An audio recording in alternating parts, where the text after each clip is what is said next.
I'm Nana Farika. The time has come for the lioness to tell her story from her viewpoint and tell the world who Queen Omega is.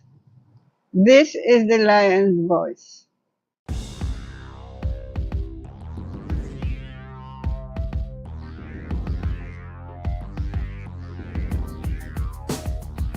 Well, lion voice, tell them that's the people first choice. Lion voice, make the lioness them feel nice. Lion voice, with the lion cubs we sacrifice. Lion voice, got to show the people them the life. Lion voice.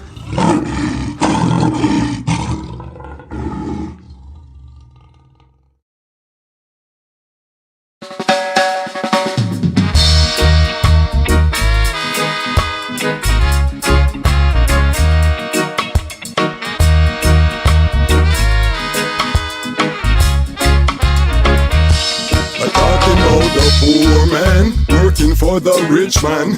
Rich man don't care about the poor.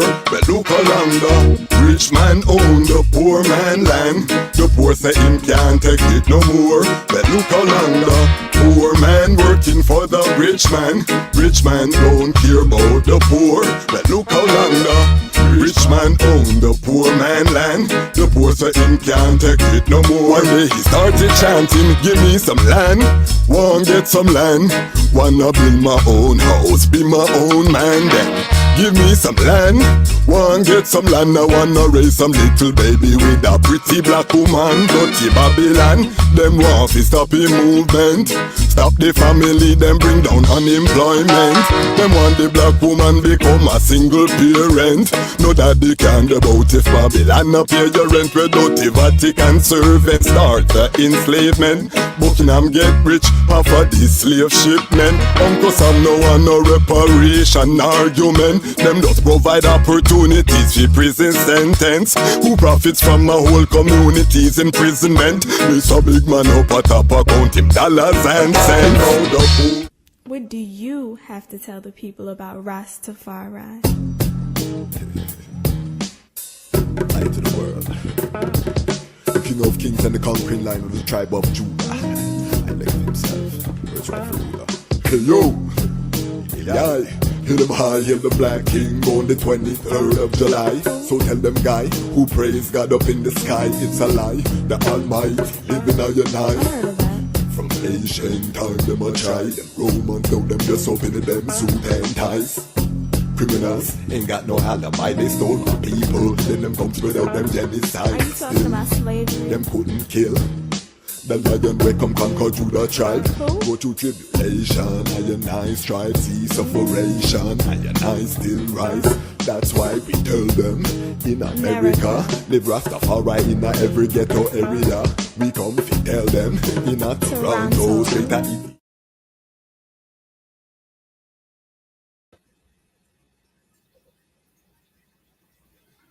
Greetings in that divine name of His Imperial Majesty, Emperor Haile Selassie I. Glory and honor in the name of his chosen queen, Empress Waziri Menen. My name is Kwasi Bansu, aka the Chazmach Kwasi, aka Ras Kwasi, aka the Reading Ras, aka the Pan-African Happy Man. I'm a creative industry attorney, I'm an artist, I'm an author, I'm an actionist, and right now I am the host of the Lion Voice.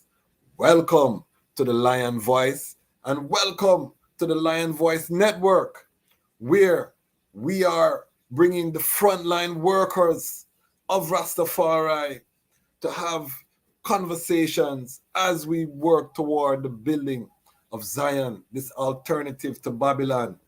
We are in a dreadful time, family. We want to send condolences to the family of Attorney Kendall Minter, one of my Jegna, passed away not too long ago, one of the giants in the entertainment law industry. At the same time, we have a war waging in the Middle East, a terrible, terrible war, children and women, being the most impacted. We are just coming out of a 2-year lockdown, famine. You look around the world, You see everything that you can imagine, but yet still there is room for joy. There is room for rejoicing because work is happening. People are coming together. Plans are being laid. Foundations are being set.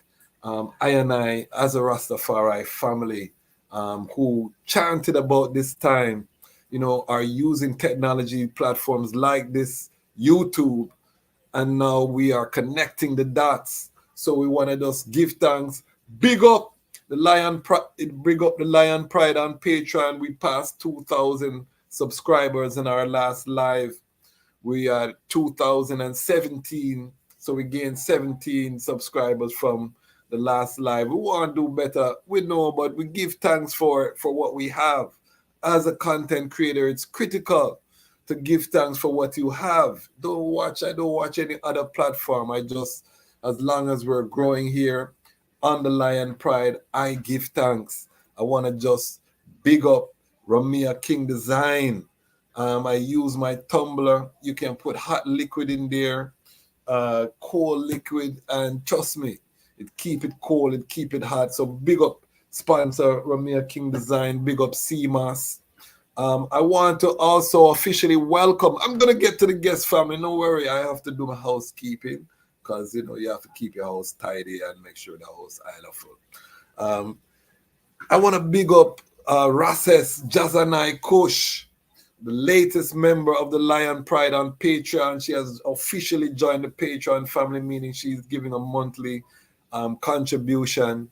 Big up Dr. Walete, who also recently joined. All of the Patreon Sion in the UK, all of the Lion Pride on Patreon. We have 6 Fire Angels, Stand Upside I and I, contributing economically. We want to boost that. I'm trying to get to 100. I had said 100 by the end of the year. It's going to take a miracle to reach 100 people. But if I have 100 people put $5 a month in the Patreon family, we're going to get to where we need to go. So whatever the item need to do. And if you can't, it's Isla. We love the fact that you're here watching the content because that also helps to support the vision that we have of building a world-class Rastafari multimedia operation to bring the story that so that the Lions can tell our own story. Tonight's guest is a very special guest, someone I've known a very long time, someone who resides in one of the stomping grounds, one of my birth. I wasn't born there still, but grew up most of my life up in the distant north, a place called Canada, Toronto, Canada. Tonight's guest comes from that land or resides in that land and has made a tremendous impact in that land, although she also, like I myself, was born in Jamaica, coming from that Jamaican roots. She has established one of the preeminent Rastafari festival in Canada, Rasta Fest. The first one I went to, I don't know, it looked like it was 10,000s of people that was there. I was saying, wow, to see. And this was long before COVID. So this is a festival that has been happening for so long. I've worked with this sister with the Jamaica Music Conference. She's active in the industry. From that collaboration, she has started the Canadian Reggae Conference, building the reggae industry in Canada. She has done several productions. She does theater. One of the sisters that is in the creative industry that, a hail fara and I hold it from them time there. This guest also holds the distinction of organizing, conceptualizing, and bringing forward the first international Rastafari conference that would spark so many. This is a pioneer in the trad that I'm bringing. And like I said, I bring the front line ones to these platforms because we hear from the artists, we hear from the other people, but we don't get to hear the people who are really establishing the works that the history will be talking about. And I don't want we read about them in a history book. The lions and the lionesses have to tell their own story. That's what we're about here on the Lion's Voice. So, 5 of you here with I right now. Help I to welcome Sister Masani. Welcome. Give thanks, Rasquasi. It's a pleasure being here. And I must say, with that kind of introduction, it's like, wow. Give thanks for the introduction. Yes. Man. We have to let ones know the great things that they are doing, because oftentimes we get stuck on the mix-up, and yes, people are flawed, and every society, every culture has that happening. We want to highlight some of the great things that our elders, our frontline workers, we want to encourage the next generation. They can come on a YouTube when they search, and this is a search engine, so remember, if they search Rastafari conference, this video will come up, and they can hear from the person who organized the first Rastafari conference, what's going on. So take us to your childhood. Where did it start? Where were you born? And then the journey into Rastafari. All right. Well, you know what? I was born in Kingston, Jamaica. And I remember as a child, my parents had a business in Jonestown. So I can remember as far back as 9 years old. 9 years old. But I know that I was born in Jonestown. My parents were from St. Elizabeth.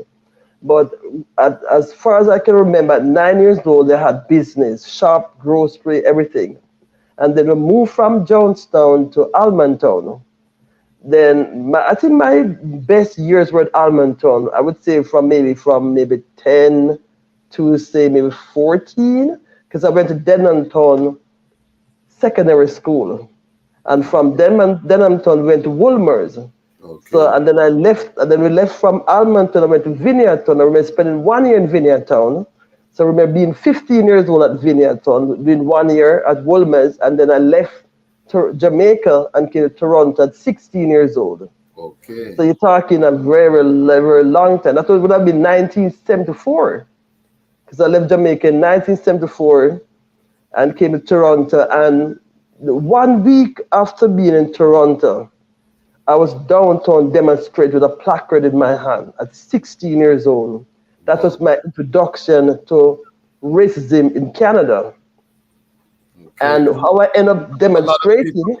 A lot of people think that there is no racism in Canada. Yes, that's what they think.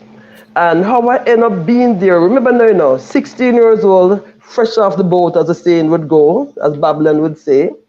1 week in Toronto, at 16 years old, I was demonstrating. You know why? A black youth was shot and killed by a white man. And the reason why he said the first black person he sees, he was going to kill. He was frustrated from how the story goes. He was frustrated because I guess his girlfriend left him for a black guy or something like that. Yeah. And he was so angry with black people, he said the first black person I said I'm going to kill. Unfortunately, the first black person he saw was a black youth coming from work, leaving school, going to work. He saw the black youth, 16 years old, and he shot and killed him. That was in 1974. And that was my introduction to Toronto. Okay. And because my high school friends they know the guy, and back in those days, in the 70s, you hear about shooting. Of course, you're going to go and demonstrate. They go, saying. So all of my friends, I must say, there was a handful of friends in high school, because I didn't have that much black kids then. I went to Stephen Leacock in Scarborough. I know you're a Scarborough, but I went to school in Scarborough, and there we were, a handful of us, we were going to demonstrate. And that was and since that first demonstration, I've been demonstrating in Toronto for every single sort where black people have been killed. And even after that, police were just killing black people like flies. Wow. And then I got involved right away in the black community in terms of what was happening then. So were you Rastafari at 16, or were you? No, I was a Rasta youth, but without locks. And I tell you what, when I was 12 years old, I never forget that. I was my first encounter with Rastafari, I was 12 years old in Jamaica. And when I was living in Almantown, for 3 years, I used to walk from Almantown to Denhamtown. I walked from Almantown to Denhamtown to go to school for 3 years through race course. And I remember one time I saw this elder Rasta man in Almantown. They call him I the Rasta man. For those who from Almantown around that time, they would remember I the Rasta man. I the Rasta man was this Rasta man with locks long to the ground. And he had his 2 daughters that he was taking to school.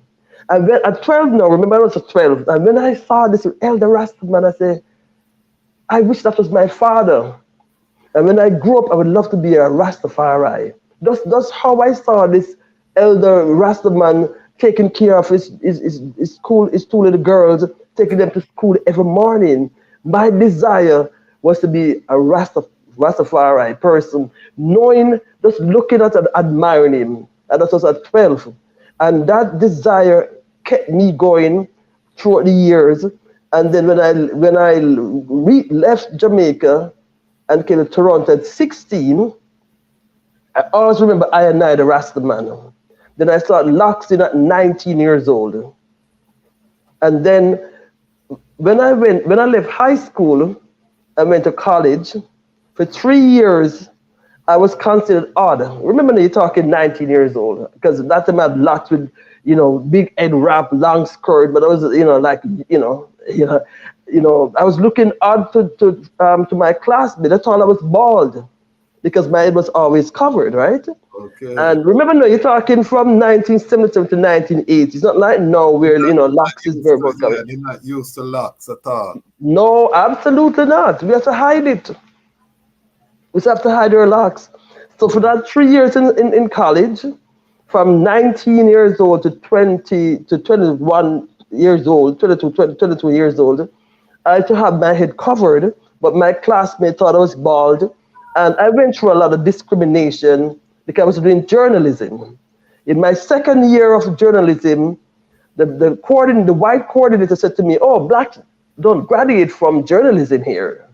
I remember going home and telling my mom, said, "Mom, my teacher said I'm not going to graduate because I'm black."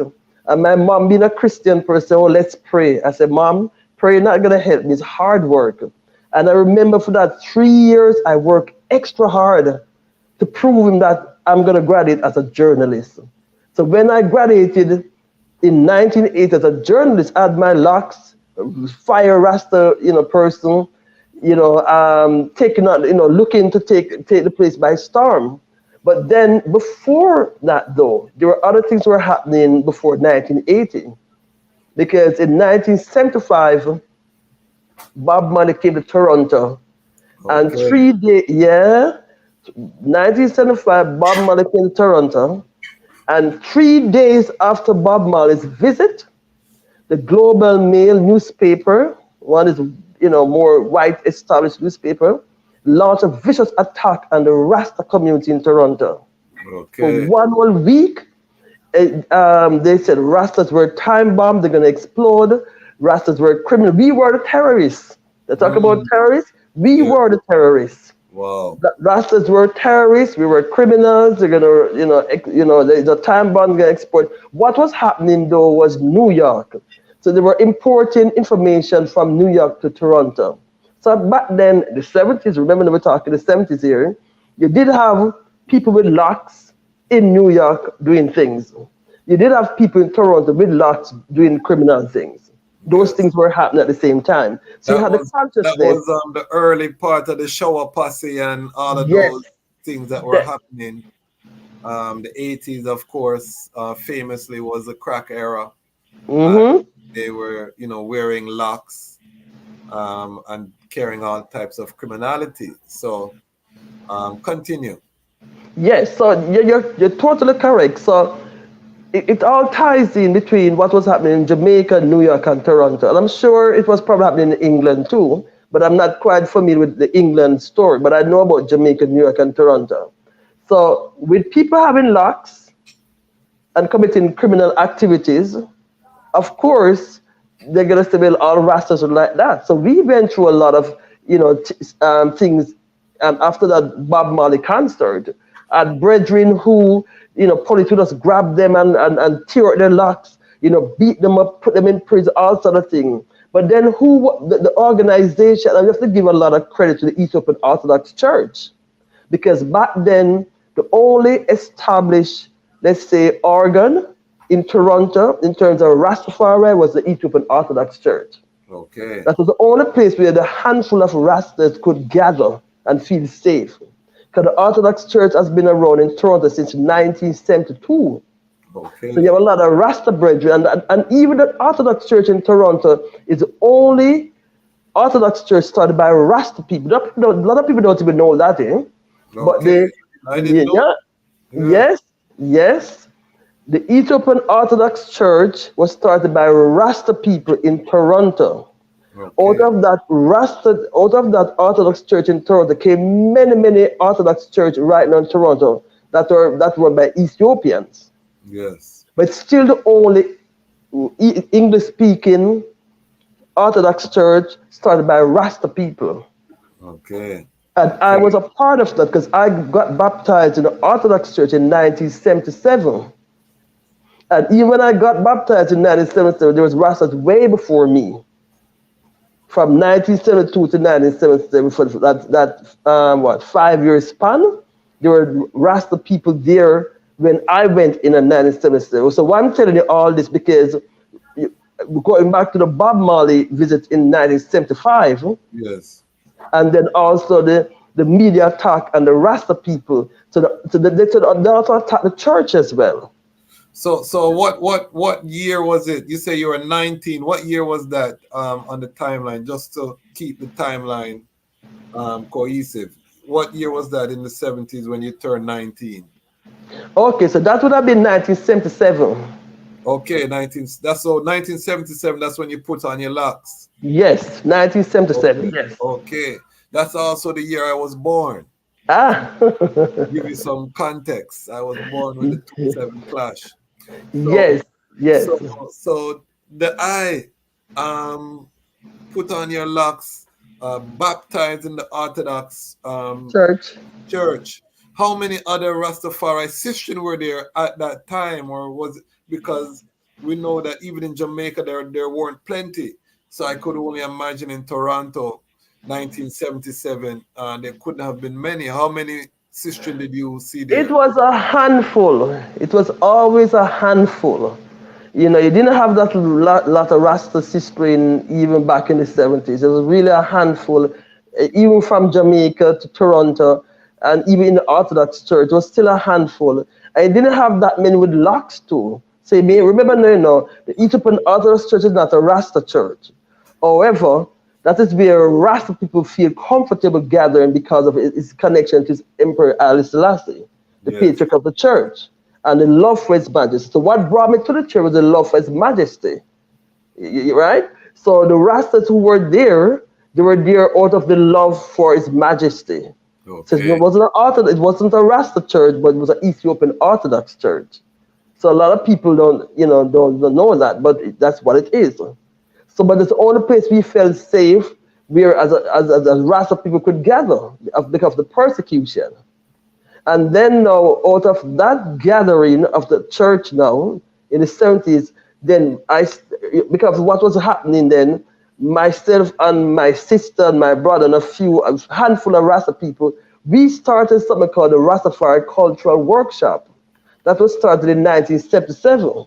Because of what happened in 1975 with Bob Marley. And then our mission was to inform and educate the Canadian public about Rastafari. And we were doing that from 1977 all the way up until 1980, right? And then remember now, so two things were happening in my life at the same time. One, I was in college doing journalism from 1977 to 1980. Okay. At the same time I was in college, studying journalism, I was also involved with the Rasta community from 1977 to 1980. Okay. Right? Why I said 1980 now, because in 1981 I made a change and start focus more in the black community as opposed to Okay. just the Rasta community. Okay. And then in 1981, remember I would have been like what, 23 now. I was working for, my day job was a UNIA. Okay. I'm a staunch Garvey Heights. A lot of people don't even know that, but I'm a Garvey Heights. Yes. And Yes. but we changed the name from UNIA to UAIA, Universal African Improvement Association. We were the only chapter that changed the name. Because you didn't want to deal with the Negro The part. Negro, no. And then Marcus Garvey had a building in Toronto. A lot of people don't know that Toronto was also one of Garvey's stamping ground too. You know, a lot of people don't even know that. I didn't But this know was a that. yes. So we own a bit. Well, they own a building, the UNIA, UAIA. We had that a building at 355 College Street, and that's downtown Toronto, like Kensington Market, and that was a place to gather as Black people now. So we had a church together as Rasta people, and then we have the UNIA building together as Black people. Okay. That's what in 1981. And then being a staunch Garvey Heights, and then, as I said, my day job from 1982 to 84 was my day job working for the organization. Okay. So now I graduated from college. I'm a Yeah. journalist. I started Masani Production because I figured nobody was going to employ a Rasta journalist. So I said, I'm going to hire myself. So that's what Masani Production was created in Wow. 1980. Okay. Wow. Because I figured nobody was going to hire me as a Rasta journalist because, locks, head wrap, this is not what people want to see on their television. So Yes. Masani Production was created out of my journalism program in 1980. So Masani Production is 43 years old. Wow. Wow. Wow. This is a serious history. We give thanks for the pioneering. We have Carol Waters, who says she loved the origin story. True similar story I share. Once you see righteousness, you are attracted instantly. So big up yourself, Carol Waters. We have Empress Jeannie tuning in from California. Love the Empress origin story. True, once see righteousness, hard to turn away. And big up Empress Jeannie. She was featured in the first episode of Lion Love, our latest program. I started a program, Sister Masani. We're looking at relationships within the Rastafari and Pan-African community, because we can talk about building all we want, but if our family structure is not together, we are wasting our time because we're not going to have anything sustainable. So big up yourself, Empress Jeannie. We have Jug Lights and Blessed Love. Give thanks for such history. We're just getting started, family. Big up Sister Esther. She said, blessings, Masani. So the family checking in. If you have any questions, put them in the chat, comment. We'll get to them as we go along. This is the Lion Voice, Lion Talk Live. This is our show. We're live here on YouTube. So just big up all of the Lion Pride tuning in, all of the people who will watch this on the replay. Hundreds of people will watch on the replay, but we give thanks for those who come into the live and make it such a communal experience. So let us continue. I want to really talk about this journey because I'm visioning this young Jamaican young lady in a Toronto that is not even as diverse as it is today, a racially charged environment. I'm visualizing you as a Black Power advocate. What makes you shift and say, you know what, I remember the Rastafari man, but I'm going to cleave on to Haile Selassie and Empress Menen. It's so peculiar to the outside world. What about Haile Selassie really attracted the eye, or was it even about Haile Selassie in the beginning? Well, I will always have to think about I and I, the Rasta man, at 12 years old. Okay. The elegance, the royalty that he carried himself as this elder Rasta man. Remember, you're talking through the eyes of a 12-year-old child, right? So for a 12-year-old child to see this elder person walking so royally, taking care of his daughter, that was my love. My love for Rastafari started from there. And then from there on, it was my love for His Majesty. And that's what brought me to the church.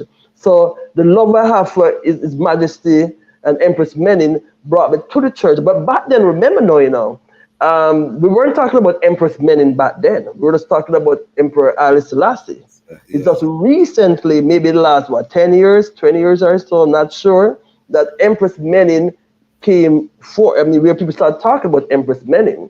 And I've even seen, I've been in WhatsApp group and see even Rasta brethren even licking out at the fact that why we talking about Empress Menen the same light of Empress Haile Selassie. You see what I'm saying? So Ryan mentioned that to show what was happening back in the early days as women in the Rastafari struggle. It wasn't an easy struggle. It's hard, extremely hard. And in a sense where when we started doing the Rasta conference, I want to continue that because in 1981, when I was still working for UNIA, I went to Detroit to a UNIA convention. Yes. It was at that convention, we're leaving from Detroit, returning to Toronto. As a young girl, 22 years old, I have the vision to say, I said, wow, wouldn't it be nice to have Rasta people gathering all over the world under one umbrella, coming together and to discuss and reason amongst ourselves as people. Like what I saw in Detroit, I envisioned that for Rasta people. Yes. So it was a beautiful sight to see all the Garveyhites in Detroit just gathering together and coming and just, working together as one. So when I saw that in Detroit with all those Garveyhites, I said, that was beautiful for Rasta people. That was in 9. And so when I returned to Toronto now, I started telling, one or two Rasta people, I said, you know what? We need to start doing something like this. That's how the first International Rastafari Conference came about in 1982. But it was an easy struggle because the Canadian government, immigration, the media, they wanted to stop everybody from coming inside Canada. And how we heard about that, it was, officers, black police officers who were very supportive of the black community, let us know what was happening. So we had to actually organize a press conference with Dudley Laws, Charles Roach, and Ras Zola. Zola and I was the one who coordinated the first international conference. Ras Zola from the African Food Basket.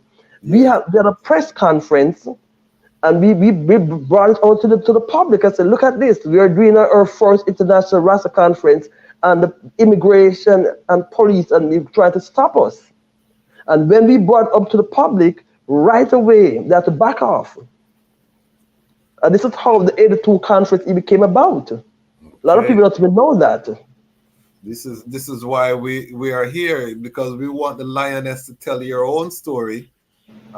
This is the first international conference, family, that ever happened. There have been many that have come after, but this was the first time that Rastafari were coming together over land and sea to really have discussions about the future of the movement. So set the stage. What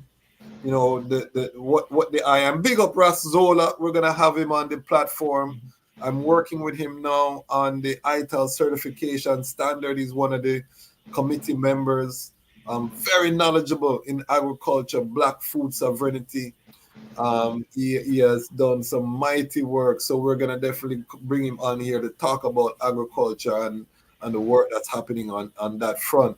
But talk to us about setting that very first international conference and then take us into the Majesty.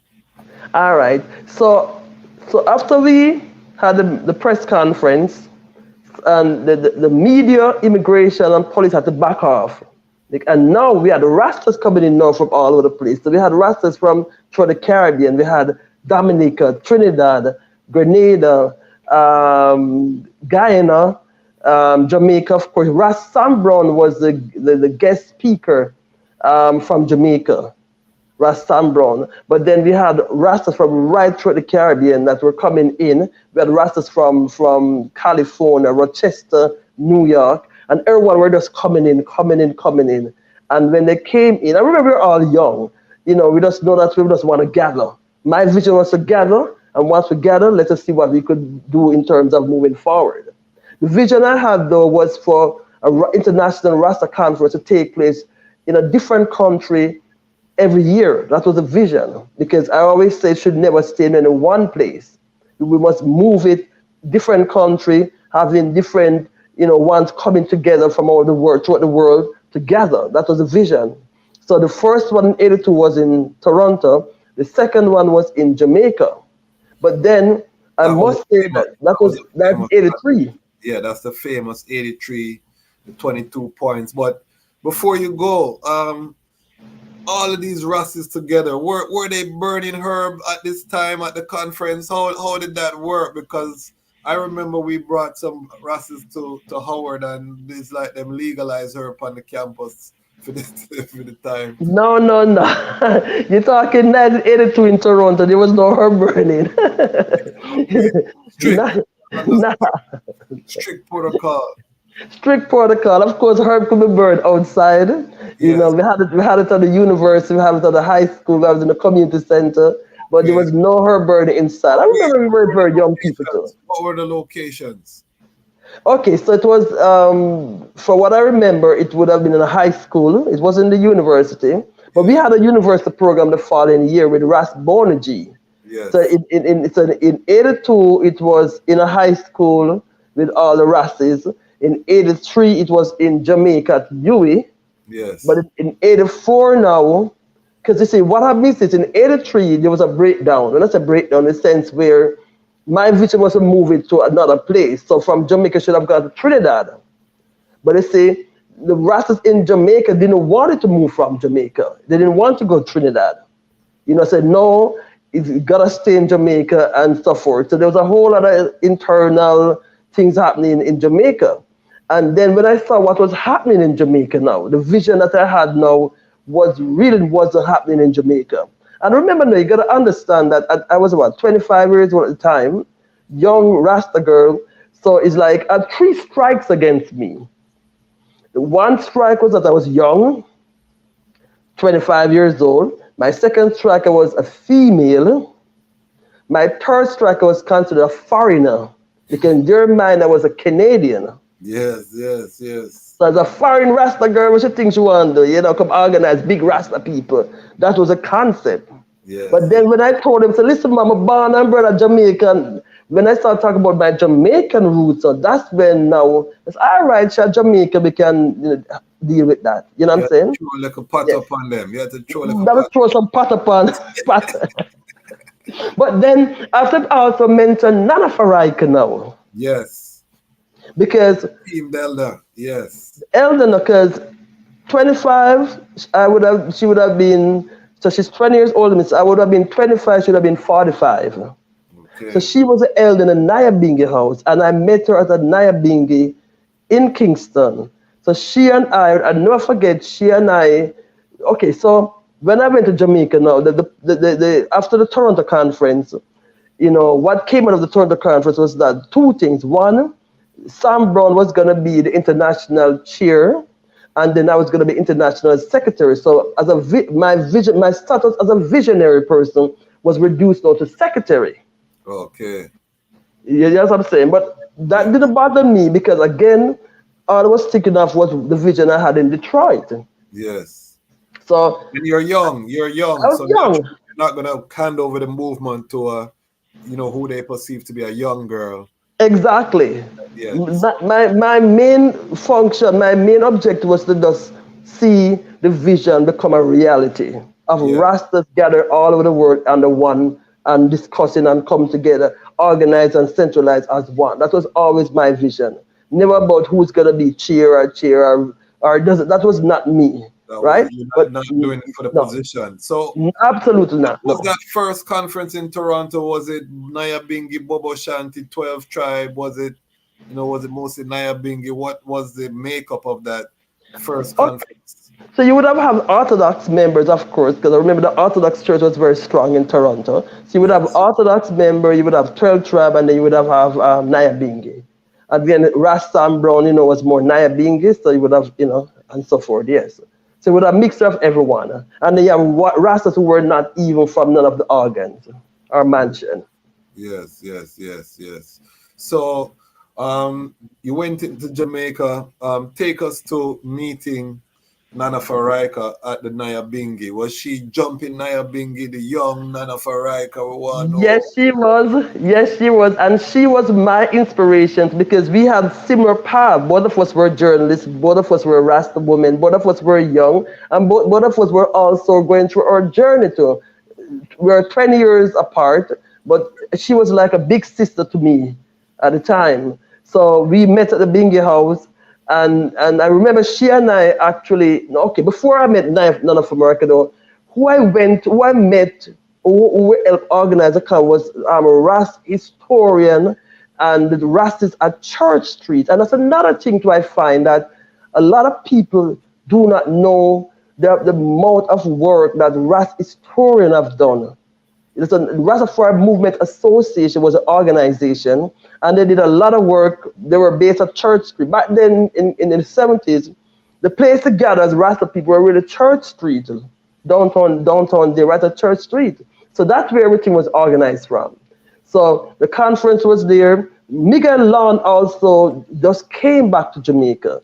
So the organizing committee consisted of Rasta historian, Nana Faraika, myself, Miguel Lawn, and some other Rasta people like South and Cove and all that, right? So again, we were all young. What I find though was that quite interesting was Miguel Lawn and I were considered two outsiders because we're the foreigners. Miguel, well, me because I'm from Canada, he was born in Jamaica, and Miguel because he was born in Jamaica, but he was just returning to Jamaica. Because I think he was living in St. Lucia, right? Yes. So both Miguel and I, we could understand what was happening. We didn't take it personal, but we were still considered the foreigners. You know what I'm saying? So back then, you gotta understand that, there was a lot of division amongst even Rasta people in Jamaica. If you're not living in Jamaica, you're seen as a foreigner, Yes. even though you were born in Jamaica. And then if you're a female, it's like a double strike against it because you're talking a female foreigner. Yes. Yes. I've encountered that as well doing work in Jamaica. Once you leave, you're going to be considered a foreigner. So I can definitely empathize with the struggle that you had. So you were connecting with Rasta historian, and was Rasta Silva there? And the silver came in afterwards, but the Oh, main one, no, the silver came in after. So it was were Ras South, Ras Cover, Rupert, O'Neill, Ras Daniel, Mr. Marshanti, Parshanti's son, Ras Daniel, and Ras Stewart was the elder. He was the elder amongst all of us. And then you have Sister Aina and Mother Faraika and myself, and of course Miguel Lana. So that so was a there, handful, yes. so there was but there were a lot of Rastafari youths in those days. All That of us were youth. All of us were youth except Ras historian. yes, But we were all youth. When I say youth, we're talking 30s now, 20, because I was in my 20s, so you're talking 20s, 30s. Sam Brown joined the committee 1 month before the conference. A lot of okay, people don't realize that. So the mission, the direction he got from Toronto, when he reached Jamaica, he had no interest in the conference at all because one, it wasn't making money, two, it was a struggle, and three, it's hard work without pay. Right? It's just a fact. That's what it is. But 1 month before the event is when Ras Sam Brown joined the committee and declared himself chairman of the committee. He declared himself chairman and said, "This is it." Yeah, yes, and he ran with it. And I mean, we were youth. We weren't fighting for position. So we weren't looking to see who was going to be chair, not chair, and all that. We weren't that into none of that. No. hmm and for those who are not familiar, let them know what came out of that 1982, 83 conference. It was called Rita. Okay, Um, with how? Okay, so Yeah. So the one in Toronto was the first international Rastafari conference.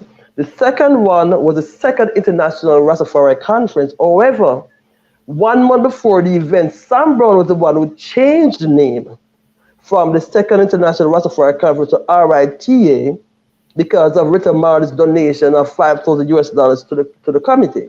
Okay. And RIT is Rastafari, what is it? RITA, Rastafari, Was I it forgot about international? International Theocracy Assembly. That's it. Yes, Yes, yes. RITA. But that was changed 1 month before the event to because of the funds that was donated by Rita Marley, and Sam Brown was the one who did that. But remember now, we were youth, so elder this side is gonna do it. We're not gonna say no, you can't do it. No, no, no. You know, And yeah. Stan Brown was one of those remarkable, charismatic elders too. So I can only imagine. So there are 22 points that came out of that conference. And the reason that I know is because one of those points really inspired the Association of Rastafari Creatives, which was that all of the Rastafari in the creative sector should come together for the benefit of Rastafari. But talk to us about how those 22 points were conceived, and reflecting almost 40 years later, what are your reflections on those 22 points? Because many of them still remain still unfinished. So what are your thoughts on the 22 points? Well, I must say to you that before we were even reached the 22 point, there was a lot of infighting. There was a Okay. lot of, argument. I will never forget, I don't, that's the thing I find with, again, because I grew up in Toronto as a young Rastafari youth. So it's different from growing up in Jamaica as a Rastafari youth, because it was strange for me to see Rasta people who they have not seen each other in 20 years. And when they gather, it's like, what happened 20 years ago? They start arguing about that. I could, it's like, it would seem to happen like yesterday. So Yes, there was yes. a lot of argument, fussing, fighting, and things like that happened 20 years ago. And before the gathering happened, though, I remember that my job was to go to the various houses. So Nafarek and I, we went to the 12 tribe to invite them in. And don't forget, Nana Faraka and I was on the veranda. Gadman said, nope, not interested. Our house is not in order. We have no interest in that gathering. I remember going to the Baba Shanti 3 times with a brethren called Janai Jaja to the Baba Shanti. I met Prince Emmanuel 3 times, invite him to come. Again, not interested in it. I remember going to the Nyabingi house with a group of Rasta brethren from Montague Bay. Because back then, you have a lot of Rastas in Montague Bay. I'm very close to the Montague Bay Rastas. So a whole van load of us went from Montague Bay to the Nyabingi house. And then they introduced me, Bonga Time introduced me, and said, okay, fine, this is a sister in organizing the conference. And as soon as I get up to talk about the conference, a Rasta man ran into the Bingi house and said, no, daughter, woman have no talk in the house. Go back to Canada and get a brother to represent you. Wow. So that was what was happening in 1983, before the conference. So what I'm saying is that before we talk about the 22 points, it was a long journey to even reach that stage, because it was a rocky road. It almost didn't happen. Yes, it did happen. And then with all the struggles and things, all I was thinking about was a vision that I had in Detroit in 1981. Because I wanted to just say, forget this, I'm gone. But how I ended up continuing was because of Rast historian and those other brethren who said, Masani, ignore those people. Let us do what we here need to do. Wow. Wow. And then now, after the infighting and arguing, struggle and all that, then once came together and said, okay, fine, at least there's something should come out of this gathering. And that's how the 22 points came about. So it wasn't an easy road to reach that stage. It was really a rocky road. And I have to give a lot of credit to Nana Faraika and Miguel Lon and Rasta Storm, because they're the ones who were saying, no, something gotta happen, we gotta get this out, you know what I'm saying? And that's how those points came about. But then I remember reasoning with, I think it was Shango Baku from Rastafari SP, wanted to have the conference in Trinidad in 1984. Because remember the vision is to move it to a different country. But Jamaica, being how it is, it's like, no, we are the roots. Everything starts here, everything end here, nothing move from here. That was the talk. And that's the reason why the conference didn't move to Trinidad in 1984. Yes. And when I saw what happened, I said, okay, you know what? I'm going to just leave Jamaica and come back to Toronto, where at least I have some kind of, say, resources. And then what I did now, I organized now the Voice of Thunder dialogue with Nyabing Elder. That was Bona G, Ras Bona G, Ras Ivor, and Ras Yenton. Okay. That was in 1984 in Toronto at the university and the high school. 1 month educational program. Okay. Because I figured that at that point I realized that working in Jamaica as a female or young Rasta girl was going to be very hard. So I came back to Toronto now to continue with my Rasta work. Okay, very serious. So, family, just give thanks for this account. 13 of us here right now. We have Universal who say Salamata, 400 million. I'm not sure whether I Majesty live, no one can escape the judgment or salvation. Yes, we give thanks for that. Careface CVP, much love to Masani. You have an amazing story, but I'm glad I wasn't around in them times. Big up like that.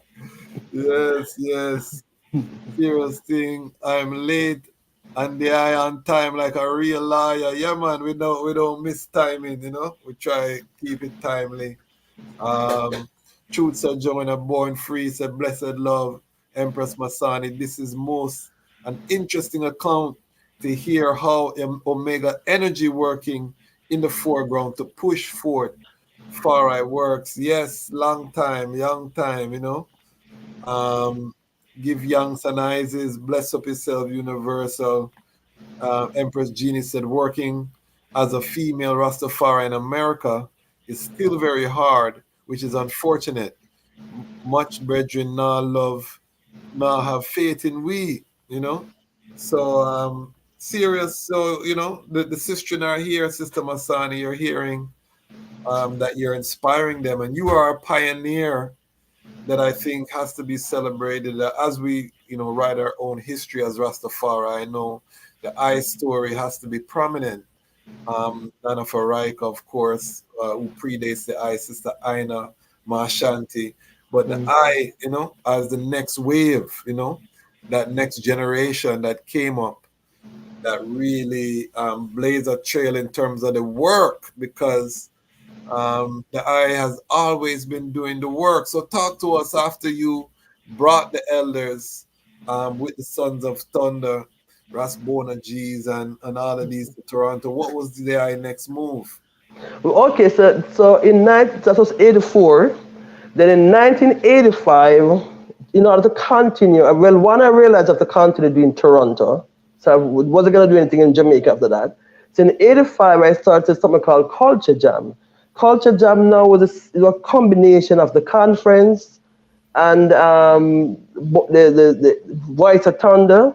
So there was a Rasta program, but more on the entertainment side. So Culture Jam was more, you know, concert, discussion and everything. But then that's 85, 86, 87 onwards. But then I realized that, hey, wait a minute now. I kind of wanted the focus to be on Rastafari, not so much on culture. So Rastafest, the name Rastafest was created in 1993 out of all the programs I've done in the past. But back in the early days, Rastafest was in the daytime, was a football tournament, like a soccer tournament and a concert in the night. Okay. Because I was very much involved at that time with soccer. You know, we used to sponsor soccer teams. So we used to have, you know, soccer clubs coming up from Rochester, from New York, from Washington, D.C. to Toronto. and then the Toronto team would go down and play. So that was culture jam. But then when we came Rastafari in '93 now, I dropped the sports part and just continued with the concert. The first, and then the vision I had was really about, a roots and culture festival where one could still gather and, experience Rastafari on a different level. Maybe not necessarily sitting down and discussing things, but more, on a cultural vibes in terms of entertainment. So Rastafest created in '93. The first artist I brought was Ras Mike and the Sons of Negus. Wow. Again, thinking of I and I, the Rasta man, when I was 12 years old, and also thinking of the Rasta Conference and all the other Rasta programs I was doing. To me, Ras Mike and the Sons of Negus was a perfect example of all the things I've done in the past. And so you're talking Naya Bingi, you're talking entertainment, you're talking roots and culture. So how was he received in Toronto in '93? Because that's after his heyday. Oh, it was fantastic. It was a 1-week Rastafari program. It was fantastic. It was well received. Remember now, the Rasta community in Toronto was very vibrant then, because a lot of people don't even know this, but in the 70s, you know who used to live here? Who? Johnny Osborne used to live here. Leroy Stibbles used to live here. Carlin Davis used to live here. Ernest Smith used to live here. Willie Williams still live here. Okay. So a lot of reggae artists were living here and having the reggae scene was vibrant in Toronto. Wow. A lot of people have to understand that Toronto, New York, and Miami are the 3 spots for Jamaican diaspora. When you talk about the Jamaican diaspora, you're really talking about Toronto, New York City, and South Florida. These are the areas where it's packed with Jamaicans. And even Babs Grange. Babs Grange used to live in Toronto. I found that out. And Babs Grange, a lot of people don't even know this, but Babs Grange did a lot of work in the reggae scene in Toronto before she was doing what she's doing in Jamaica. So what she's doing in Jamaica, she used to do it in Toronto. Yes. And more. A lot of people don't know that. That was a connection between Babs Grange and Toronto. So what I'm saying, the reggae community was vibrant, the Rasta community was vibrant in the 70s. More vibrant than even now. Wow. So when we had Rastafari in '93, of course it was going to be good to Ras Michael. In '94 we had Brigadier Jerry. '95 we have I Lawi. So we always want to keep it roots and culture like that. So Rastafari was always having roots and culture artists. So when people see Rastafari, they don't realize that they're talking a long history from 1975.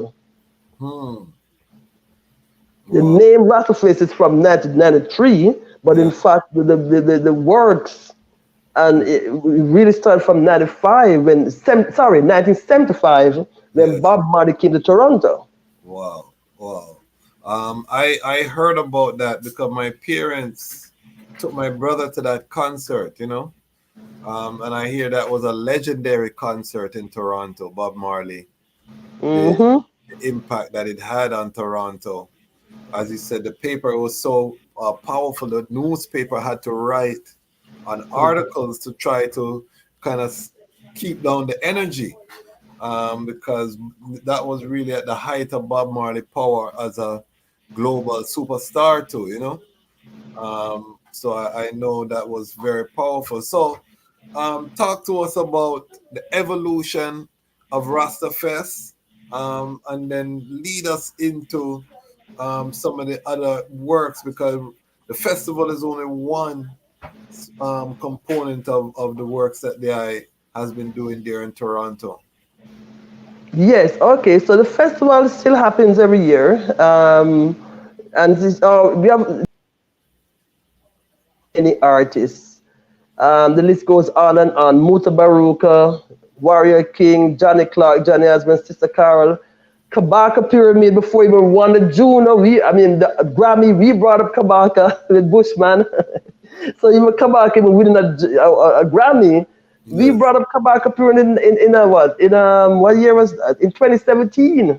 Yes, I was there. I was there, weren't you? Were you Yes, there? I was there.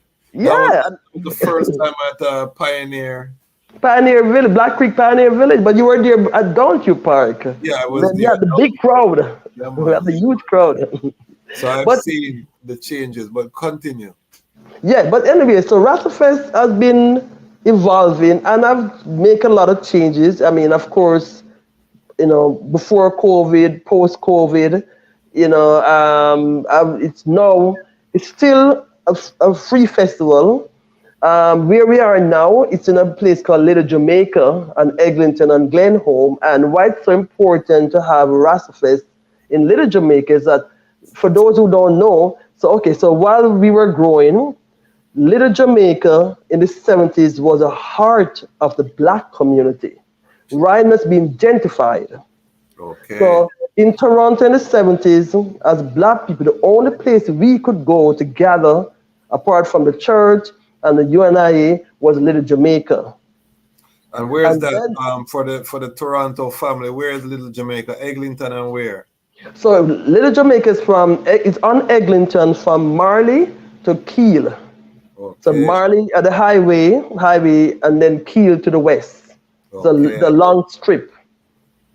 And Okay. then you had about 200 black business that used to be there. Now we have 80 black business. It's so much. So the black community got hit hard through COVID, through construction, and also through racism. So because what happens is now they start building up subway, and then other people, race would come in and buy the buildings and jack up the price, the rent, and then squeeze out the black people who were there from the 70s. So it's sad to say the majority of people who own buildings there are not black people, are Italians and Jews and everybody except black people.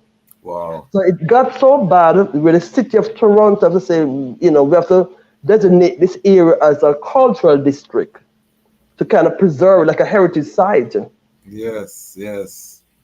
And that's one thing I know in Toronto. If you lobby the government, you can get a lot done if there is that unity, But you Yes. really have to have that unity, which sometimes we don't have as black people. There. Sister Masani, I'm gonna be honest with you. I'm traumatized by the cold of Toronto in my childhood. How does how does I manage? Them winter there. I tell people ask me, will I ever move forward to Toronto? I said, no, never, because I'm still traumatized by them. Listen, It's I, I'm crazy. Yeah? I'm still traumatized since 1974.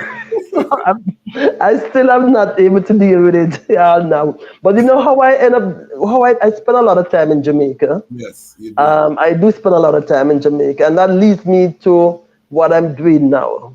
So we do have an office in Jamaica. Masani Production, is based in Jamaica at Crossroad. We have, we do work such as dances and concerts and events and so forth. I'm committed to the foundation music. So we have foundation dances. We have one coming up with Jack Scorpio and the DJ Marshmallow and a whole bunch of sound from Portland. Why I'm mentioning this to you is that because part of Masani Production, mission is to preserve the culture from the 70s, the founding, like what I grew up with. So we have Studio M in the heart of Little Jamaica in Toronto. We also have Studio M in Toronto, in Jamaica. Which Studio M is an audio video production and recording studio. So we're producing music now. Okay. So I talk about the promotion and the marketing and the festivals and all that. We're also producing. But we're more producing foundation music. I want to play music that I can dance to. Yes. I want to play music. And earlier before the interview, you and I were talking about having foundation dances and having young people see what's like to dance in a foundation. And I think that's a good idea because check this out. They have never seen, these young people, a Rasta man, or not a Rasta man, they have never seen a man and a woman go into a dance and dancing together. Yes. We take that for granted. We grew up with that way. Exactly. I was saying earlier, family, that and I've been saying this to promoters because I talk to promoters. I say that to preserve roots music, because nightlife is about male-female interaction that drives nightlife. Yes, older people like ourselves will go out, but we're not the ones that are, every weekend out at the dance. You know what I mean? So to keep that together, it's a place where young people meet each other. You have to model, because right now, what they do, the young people, according to my research, and young people, you can bonafide in the comments if I'm wrong. Right now, is they're on their phone, they're smoking hookah, they're not dancing together. They're not, that bubbling when we come up or rent a tile, and you and your girl, or the girl that you like, you have a crush on her, and you just hold a bubble in, and you're wine all night. Them things that don't happen. And I think that a promoter who is enterprising, you have to hire some actor and some actress or some dancers for go do that in the dance and film it as content, and you have to show the young people, because if you don't do that, the young people are not gonna do it spontaneously. So you really have to create the situation where they can see it and then film it, so that you can put it out there for the people, because once they see that, okay, this is a man-woman thing, it's gonna make the music more interesting. Just like when we were young, we used to wait on the slow jams. You don't have no slow jam again. Well, for those who are in Jamaica, and for those who are listening and who are in Jamaica, on December 17th, we are doing a foundation dance at 56C Crossroad, right in the middle of Crossroad, behind the Crossroad, market. Yes. We're gonna be doing a foundation dance featuring Jack Scorpio, and a whole bunch of sound. You know what I'm saying? We have two sounds: Friends Connection, Full Force, Jack Scorpio, DJ Marshmallow. We play Black Talon, and then Supreme from Toronto. We have 4 sound playing music December 17th. Jayut birthday bash. Jayut is a Rasta brethren interested from Toronto, who was in Toronto in the 70s. As a matter of fact, he was one of the founding members of the Ethiopian Orthodox Church. Okay.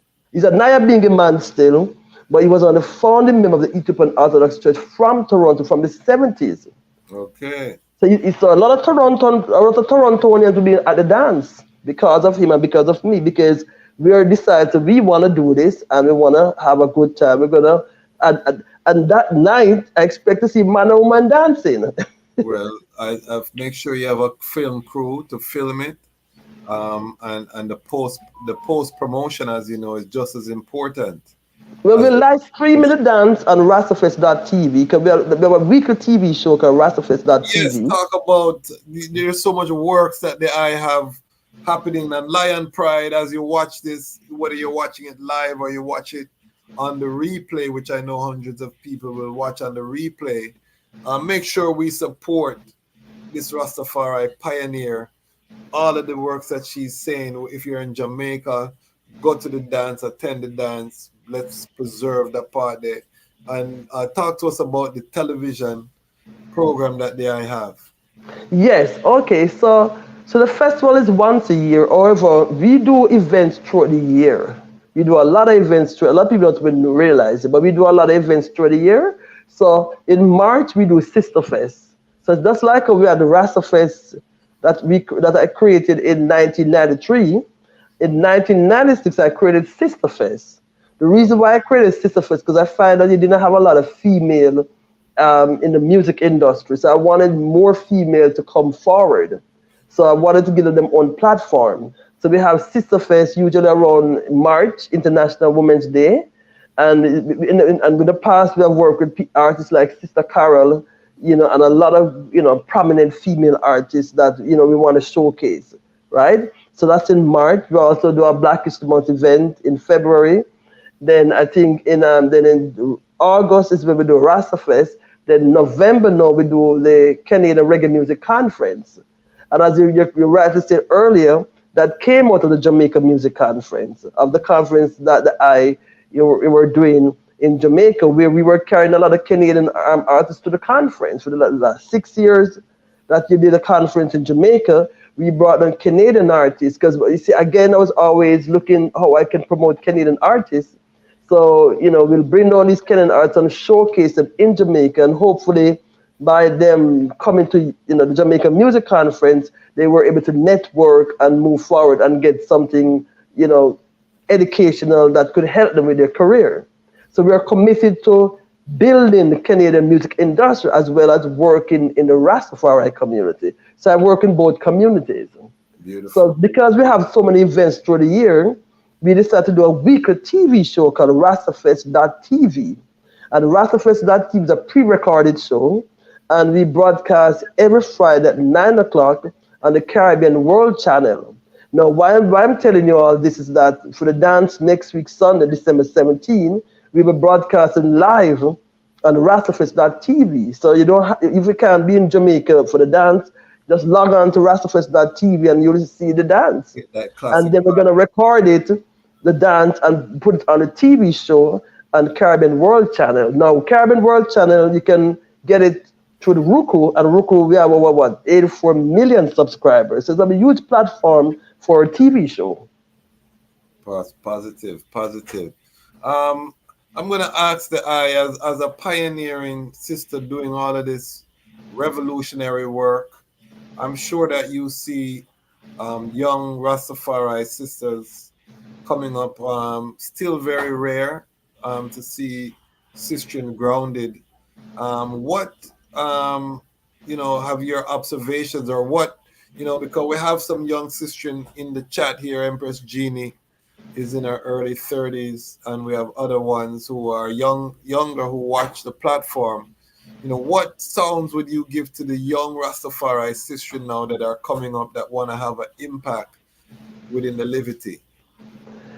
You see, it's much different than when I was growing up as a Rasta youth in the 70s. I can't say it's easier. I wouldn't say it's easier. What I would say to them is this, right? One, stay focused, be committed, stay strong, because it's not an easy journey as a Rasta woman to trod all these years. I've encountered, sexism in its heights, more in Jamaica than Toronto. Toronto, you don't really experience that. If you experience it, it's very subtle, more in Jamaica, because we've got to understand that it's not the norm to see a woman spearheading even a festival or even a conference or even a business. That's not normal, right? You more see women in a supporting role, right? Even when I was in the early stage of Rastafari, not now, but in the early stage of Rastafari, when I was booking artists, for example, I had maid who would do negotiation for me, and of course have to report back to me, even though it was my festival. Because some of the male artists, when I'm negotiating the price with them, the price goes up. When the male is negotiating, the price is they get the brethren price. Let's say the brethren price. Okay. So I don't get the brethren price. I get a promoter's price. Yes. Right. So the same thing that apply in the music industry, the same thing applies to the Rastafari movement too, where as a female in the Rastafari movement, I encounter, she's a woman, where's her man kind of thing. A man should be talking to her like what I went through the Nyabingi house. So with the young sisters coming up, you don't need to have a brethren to be talking for you. You know what I'm saying? Because again, times have changed. It's not as strict as it used to be before. I must say, much more. And in a way, that's good and bad. And I tell you why that's good and bad. It's good in the sense where female can be prominent in, in a reasoning.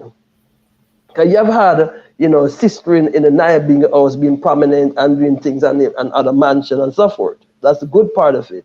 It's not like when I was there in the 70s where I said, I was chased out the bingers. I said, go home, go back to Toronto, I get someone to talk to you, talk for you. So the advantage now is that it's more lenient towards female. But the disadvantage, though, is that the roots and culture of the Rastafari movement would seem to be watered down. It's like anything goes. Talk about that, yes. So you're saying that it's too loosey-goosey right now? Way too loosey-goosey. Yes. Way too loosey-goosey. I mean, I'm not saying everybody should be an italist. I'm an italist, no fish, no meat for 43 years. How many one can say they have not had fish and meat in 43 years? Well, that's a touchy topic because not all Rastafari, a lot of them eat fish. A lot of them, we have even some weight issues in some of the Rastafari family, which we need to address because we're having the same health outcomes as the people who are not Rastafari, and we were supposed to be the champions of good health, but we're seeing diabetes, we're seeing hypertension, we're seeing all of these, strokes, which is of course blockage of the blood vessels. So we have to, as Rastafari, we have to, be kind to ourselves in that we're still on our journey. We haven't really reached the heights of Rastafari as a culture. We're really still on that journey. So we have to be kind, but I'm talking to some of the young sisters. I have a new episode of Lion Love. I'm talking to a sister who, she's a Rastafari sister, but she'll come on social media in her tongue bikini and she a muggle, and she said she don't see nothing wrong with that. She doesn't dress like that on the road, but she feels like she can do what she wants, and she make the point that she grew up seeing everybody well covered, but they were still not living according to righteousness. And she said that she feel her liberty is clean, so she can dress how she want to dress. So that's the young sister. What would you say to that argument? Well, here's the thing. I think throughout the years, in my 43 years or more, from 1977, Tradden Rastafari, I find that even my liberty has changed somewhat, or let's say not changed, has been adopted. Yes. I find I was more fiery, more idle, more everything in the 70s than I am now. Yes, I still don't eat meat, I still don't eat fish since 1977, but then I think I'm more liberal, if you want to say that, and in terms of my thinking. I do not preach food doctrine, clothes doctrine, and all. I don't do that. I may not do it, doesn't mean that I'm going to condemn you for not doing it. Yes. Right? It's because I don't think it's my place to do that. I don't believe that your clothes and what you wear, and of course I don't expect somebody to be in a bikini and have locks and to the Rasta. I mean, walking around in shorts. I mean, a body rider. I mean, that's taking it to the extreme, right? But again, yes. But then I'm not one to say that, okay, and to let you know how strict I was, really back in the 70s, if somebody would smoke cigarette, I would not date that person. If somebody eat fish or meat, I would not date that person. If I have somebody who was wearing pants, I wouldn't even talk to that person. When I was growing up as a Rasta youth in my mom's house, my mom couldn't cook for me, my own mom. When I was 19, 20, I wouldn't eat from my mom because she's not idle enough. That's how extreme I was. But then that comes with youth also. Remember, I was 19, 20, 21. Yes, so you're young and you're fiery.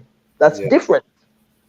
But then the older I get and the more mature I get, the more I realize that that's not that important. In the sense where, okay, fine, somebody wear pants, so what? Somebody eat meat, so what? You see what I'm saying? Because you have people who are idle, no fish, no meat, who are doing worse than the person who's wearing a pants or eating meat. And I've experienced that too. Yes. I know people who are idle, locks sweeping the floor, very idle, but then that's a person who's doing the worst thing ever. I've Yes. seen that too and experienced that. Yes. Yes. We have to So look at who's doing the work. exactly, who's doing the work? So And you can, so I hold that too. My caveat is that, I think if you're at the beach, at the river, I'm not gonna police. If you want to wear a two-piece, that's your business. Just try fix up your thing, make sure your thing look properly. But on the road, I think that modesty is important. And I would advocate that, encourage that. I'm having that fight with even my daughter right now, because all the young people want, the belly skin shirt, them and all these how things. old is your daughter? My daughter is 15, Ah, gonna be she's a 16, teenager. teenage. So we're dealing with these things in real life right now, in terms of promoting that modesty like Empress Menen. Oh, talk about Empress Menen, to the eye. How is she relevant to the eye right now? And how can we bridge that gap with the young people and Empress Menen, to make her an interesting person for the young people? Remember what I said earlier that in the 70s, Rastafari Empress Menen was not relevant. Remember now, when we talk about Rastafari, it was all about His Majesty and Jah Rastafari in the 70s.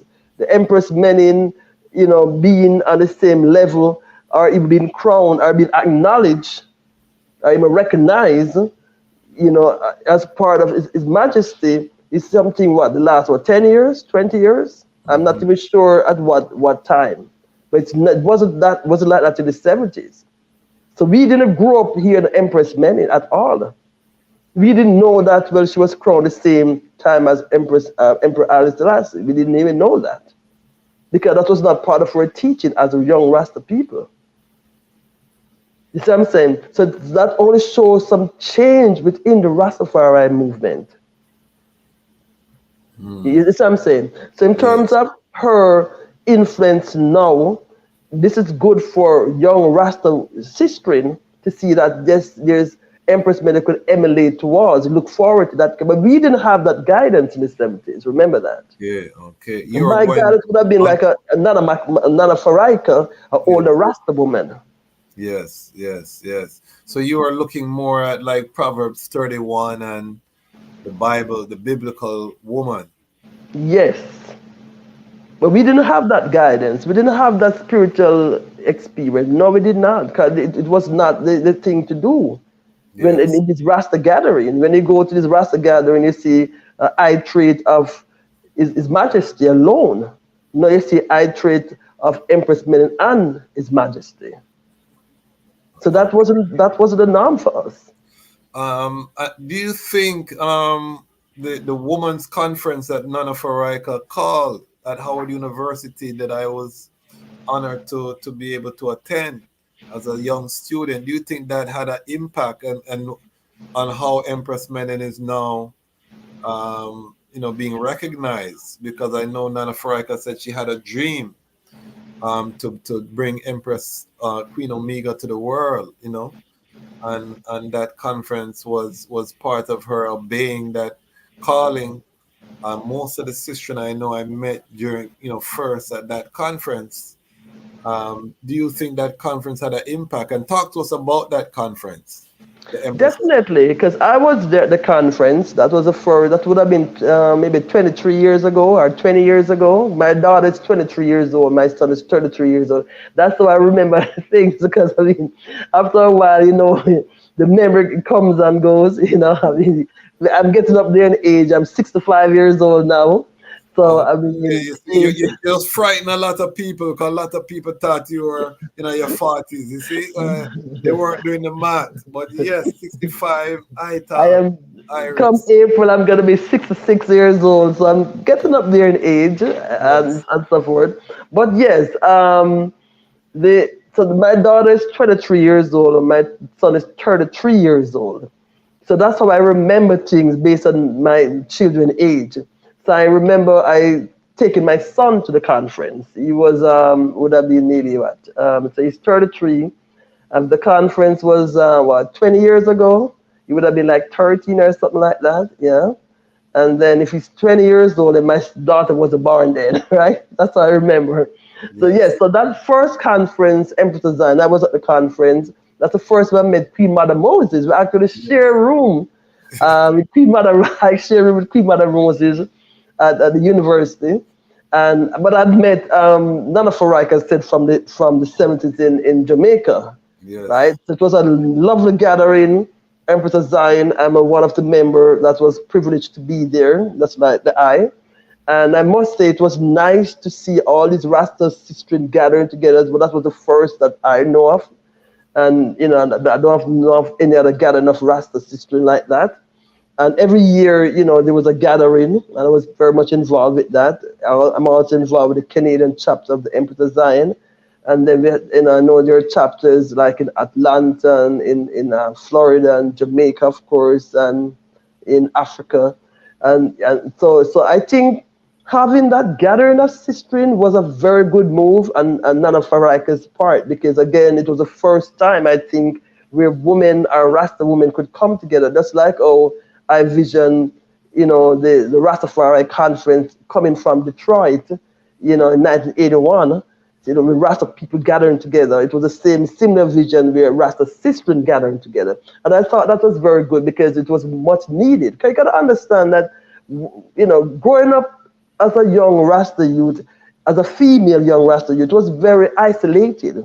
Says, are they going to have a brethren who gonna, you know, you're gonna work with and gonna carry it on that path, that journey, or you're gonna do it on your own? And it was not the norm to do it on your own back then. That's, you know, I've been told in Jamaica that you can't go to Zion unless a man carry you. I've been told that, you know, in Jamaica. I've been a Rasta brethren say, oh, come, you act like you have balls between your legs, meaning that, or you act like you're a man, because it's not the norm to see women doing certain things. No, it's a little bit more, it's a little bit different now, but it wasn't like that back then. And I can imagine how it was in the 50s and 60s too, which is where Yes. none of Araika would have been in the 50s and 60s, and say, you know, Sister Aina and Ma Shanta, for example. Yes. Mama Faraika, and ones can go on this channel and see Mama Faraika's full interview that she did. She spoke about her uprising, but she was an adult when she came into the movement. She had already been established as a journalist. So she came into the movement in the 70s. So she missed the 60s and those parts because she came in as an adult and came through her husband at the time. So but you know, her husband is no longer Rastafari or ex-husband, and she remained in the Livity. So she definitely was able to establish that firm foundation. This is very important because we usually don't hear the sister side, and I want to big up all of the people in the chat who have been commenting. Universal, he says, Selmata is the plural of Salam, or Salamata. Blessing, blessing, blessing. Amaric class. Freeway Dread says Empress Genie, in all honesty, Rastafari man and woman aren't in the same locations geographic wise most time. Which is very true, you know, Freeway Dread, this is true. Empress Genie, a real issue in our community in terms of building as a whole and for families. So, you know, Freeway Dread, Empress Genie is single. I don't know how that go, but maybe we're building a village, you know, we're building a village. But make sure you come correct because I don't want no brethren come and give Lion Pride a bad name. CVP Careface Video Production Promotion Page. It's a 1672 Eglinton Avenue West, Toronto, Ontario, Canada, Ontario. Is that the M studio? That's Studio M, yeah, that's our the head office, Studio Oh, M, the heart of Little Jamaica. okay. So make sure one state that if you're in Toronto, support. Little Jamaica, also known as Eglinton West, is an ethnic enclave in Toronto, Ontario, Canada. It's located along Eglinton Avenue West from Marley Ave to Keel Street. Give thanks. We learn things here on the Lion Voice Network. So that's part of being part of the Lion Pride, I Majesty live. Yes, I. Very important. And Empress Jeannie asks, so is discipline liberal? How do we practice discipline righteously? Okay, so I think that is for the I. Is a young sister ask it directly, because I'm taking it because she heard the I say you've gotten more liberal with time. You know, how would you respond to that song? So, okay, so the question is how liberal is it, or how do we, what? How do we practice discipline righteously? She's saying it's Well, liberal. I think the key thing though is to stay focused on Rastafari liberty, because you see it's easy to get, I think, carried away if you don't have that practice. And why is it easy to get carried away? Now let's be real that not everybody's gonna be living like, say, like, you know, Rastafari back in the 50s and 60s, right? So I think the problem is though we don't have the okay. The difference between the 70s and now is that we had the liberty because we saw elders around us living a certain way. We may not have that right now. You see what I'm saying? Social media have a lot to do with it. Yes. Social media has influenced, I personally think, the Rastafari living and other things too, not just Rastafari. Let's be real. So now you have people wearing locks, but who are not Rastas. You have people wearing locks who the locks is all red, gold, and green, dye up and all that. Then you have different color locks, right? Then you have different people wearing different things. So the focus is not so much on, you know, the consciousness, it's more on the fashion. Yes. And because I work in the music industry, I see a lot of people who have locks in the music industry who are not Rastas. You know, and they'll tell us true, they're not Rastas. So not because somebody have locks doesn't mean they're a Rasta person, right?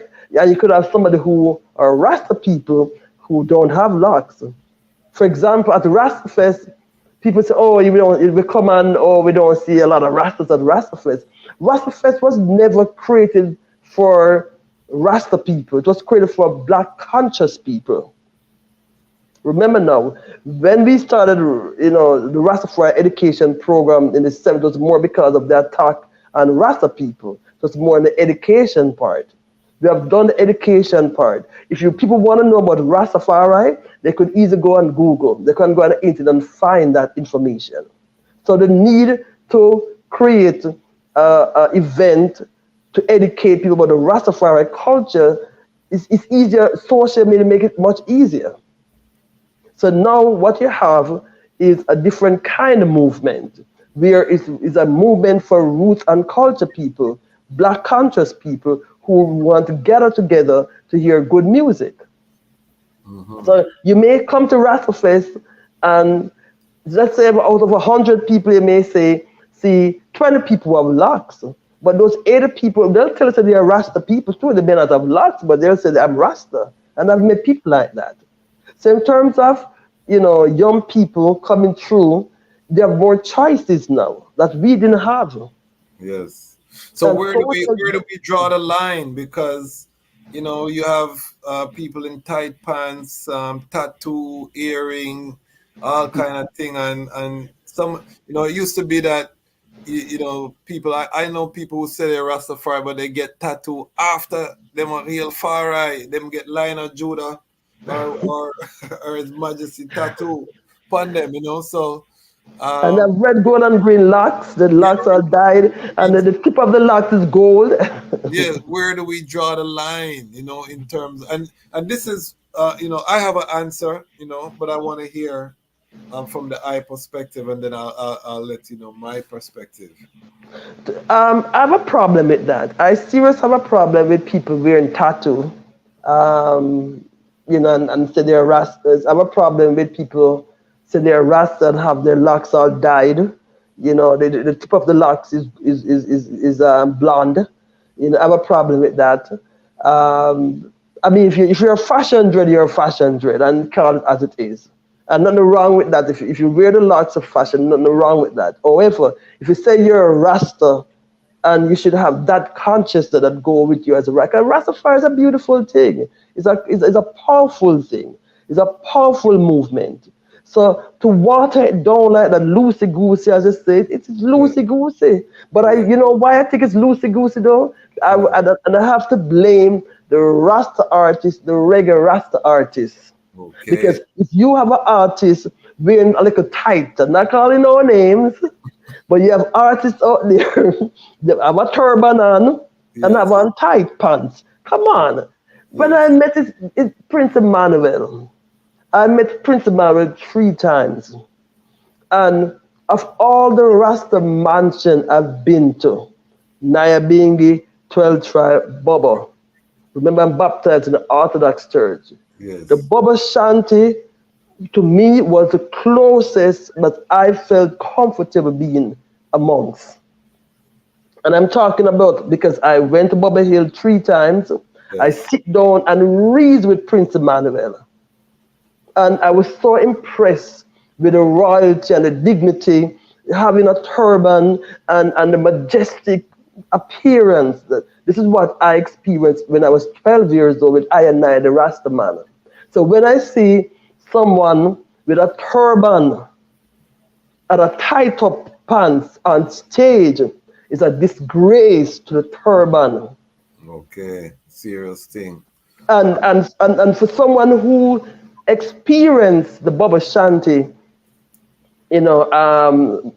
liberty by the visit that 3 occasion and sit down and reason with Prince Emmanuel on 3 occasion, to me, I have a problem with that.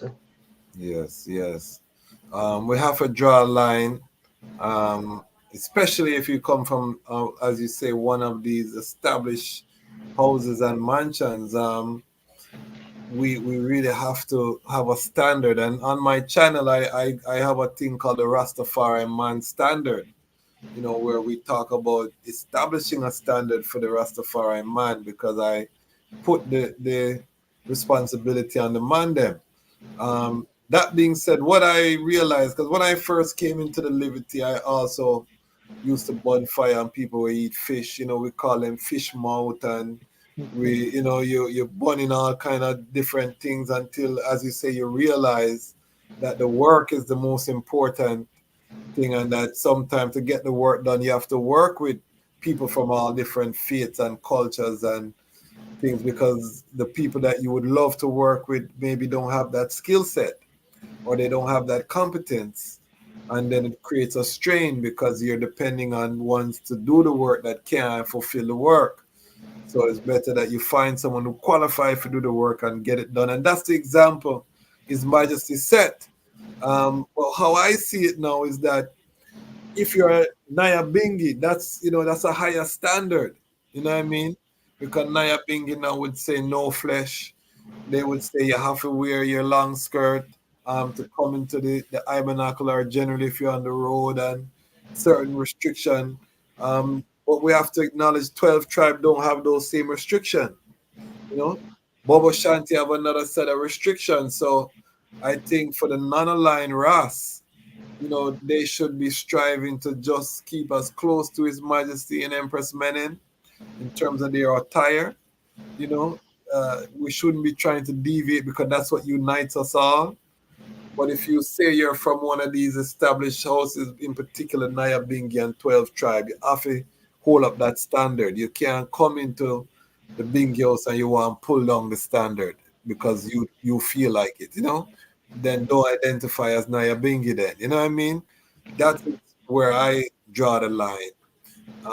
Or don't come and say you're Bobo Shanti. As you say, if you're going to be up with a tight pants, just do your own thing out there. You know what I mean?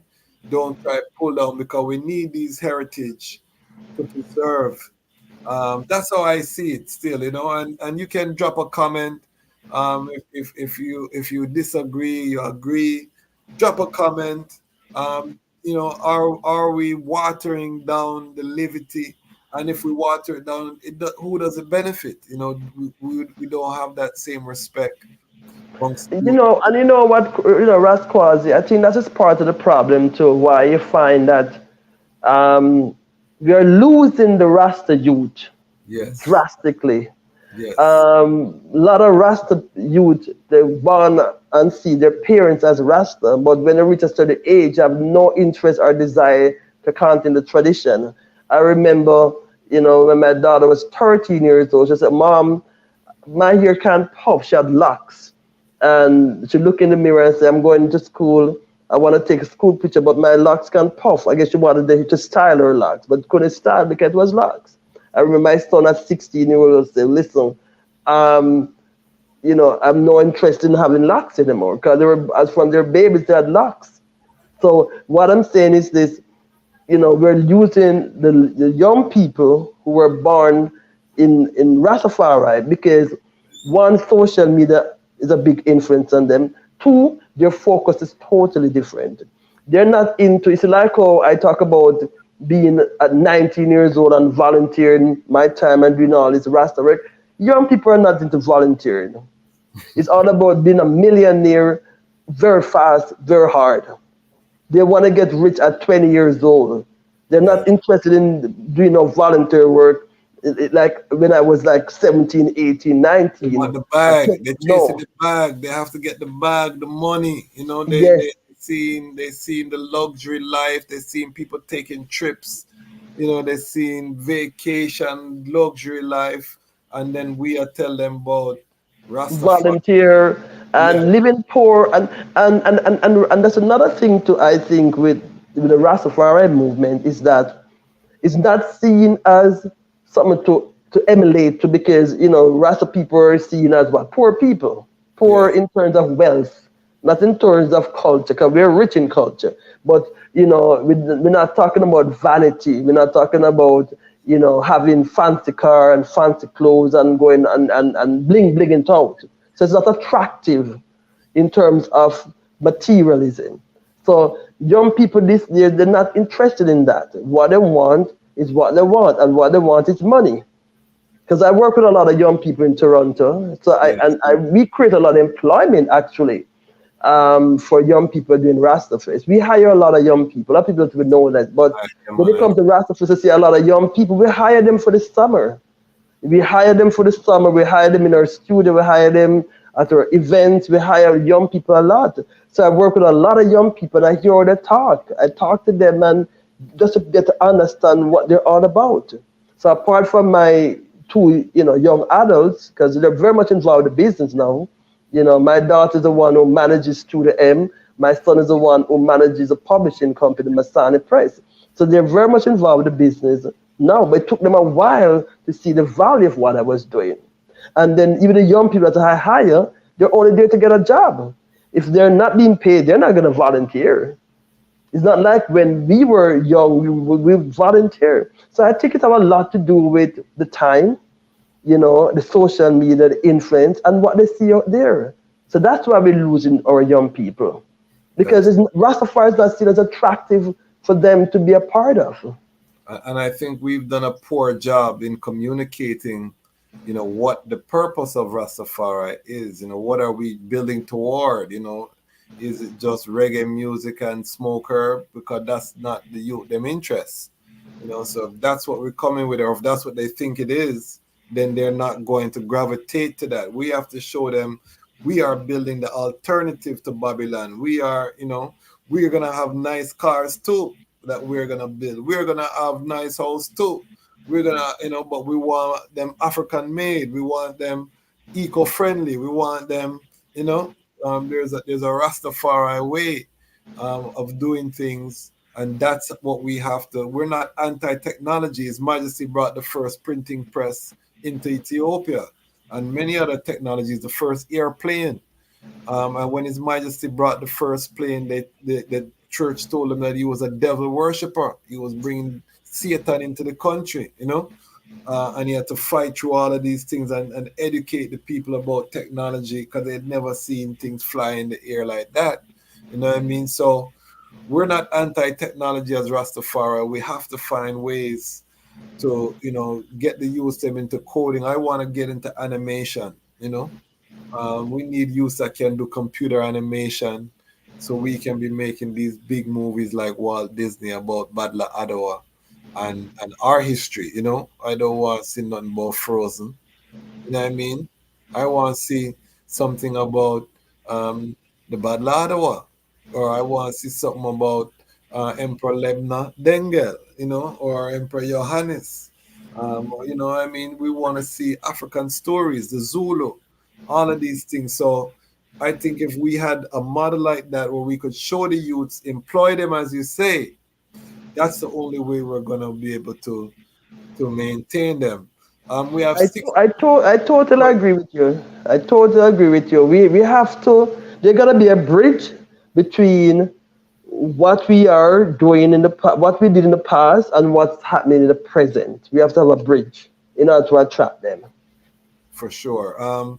We have 16 of I and I here, hundreds more will watch on the replay. I want to just big up everyone who has taken their time. This is serious reasoning because on this platform, we're really trying to have a solution base. We don't just want to talk about the history because the best years of Rastafari are ahead of us. I'm firmly confident in that reality. Our best years of what you're going to see in the next 10 years are going to blow everything out of the water because we are standing on the accomplishments and achievements of our elders who have established a brand like no other around the globe. The elders did their work. They won the victory, and they have passed us a baton. And it's our time now to really build the institutions that are going to take this thing to the next level. So if you have not subscribed, this is one of the institutions we're building, the Lion Voice Network. Make sure you subscribe to the channel. If you have not joined the Patreon, $5, $10, what you would have paid for Starbucks, invested in Rastafari Media, come on board and join us as part of our Lion Pride on Patreon. We're trying to upgrade our equipment. Next week, I'll be doing a special announcement. We're taking Lion Voice on the road again. And we're doing a partnership that's going to revolutionize the platform. Big things are happening, people. I tell people my superpower is the network that I have established, and we're using that superpower to grow and to make sure that we take this to the next level. Classic B says, great history, Masani. Esther says she totally agree, and I think that's when we were talking about the youth. Empress Genie said, fire reasoning that needs to be had. Serious thing. Truth Sojourner Born Free says, that's why I and I need to promote ownership. So I and I have both heretical and temporal to pass along to oncoming generations. Imagine I and I own estate in Eglinton. You see? So these are very serious sound, and you're right, because remember that Haile Selassie and Empress Mene were not poor. They were from the nobility. They both had money. Empress Menen came from a wealthy family. They owned many properties and lands and estates in Wallo province, which she used that money to build schools and to build churches and repair churches and to do a lot of charitable work with the youths. His Majesty inherited the wealth of his father, Ras McConnell. So this trad is not a poverty trad. Our example is not one of poverty. We have to study our noble parents and really exemplify that in our doings, because they show us how to be wealthy and to be righteous. You know, it takes a lot of sacrifice, you know, to enter through the eye of the needle, as the prophecy say.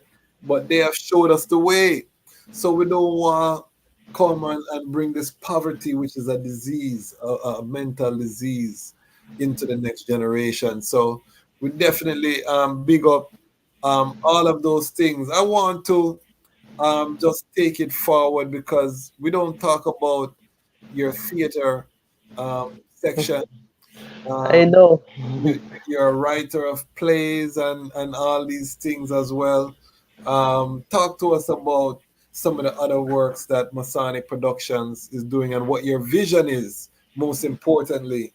You know, forward 10 years from now, money is not a challenge. What does Masani Production look like? A lot of people know me as Rastafest promoter or the organizer of the first Rasta conference.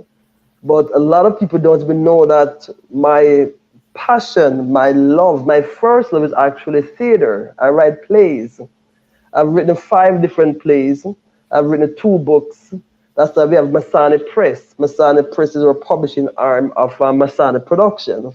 And the first play I wrote was in 1979 called Youth Man. And you see, what I was doing was, putting all my community work in theater.